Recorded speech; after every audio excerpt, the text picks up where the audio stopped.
Hello everyone, in this video I want to share with you an interesting trap that can be played as black if white decides to bring out the queen very early in the opening. So e4, e5, which is the king's pawn opening, and if the queen moves to h5, which is the Wayward Queen Attack, then we're simply going to attack this queen with developing these knights, developing these bishops, and we're planning to develop to create a strong centre, and as white continues to attack, they will have a lack of development. There will be a strong opening in black's position. So, knight to c6, which is the best move other than getting the queen out into the board. You don't really want to get the queen out to e7 yet. So, in my opinion, it's better to get the knights out. A nice early development, kicking away the queen, developing your centre. I prefer this rather than getting the queen to e7 first. So first, I'd recommend to develop your knights. So, after knight to c6, we have bishop to c4, so threatening the scholar's mate on this f7 square. As it's a very weak square, as you can see in chess, you should learn eventually that these f2 and f7 squares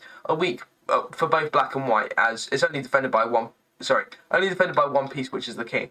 So in this position, you should kick away the queen with g6, and as the queen moves, to still threaten checkmate on the square, as nothing is still actually defending it, so you can still checkmate on the square. So playing knight to f6, not worrying about this at all, just still developing, attacking this square, as the knight still develops, as the queen is not attacking this square no longer. So the other knight develops, so knight to e2, and then we have bishop to g7. So the point is, we've fianchettoed the bishop, and we're going to create a strong king side of defense. So you've got these pawns here in a nice formation, forming a structure, and the king will be safe along with this bishop, which is attacking this dark square diagonal, and you've got a knight controlling these central squares. And if you put this king in this defense here, it'd be very strong for the king. And then you can continue to develop on this queen side here. So opening with d3, so maybe there could be ideas to weaken down the king side, create pins, and maybe to remove some of these pieces here. That could be white's intent. So castles, and we have that indeed, so it's bishop to g5.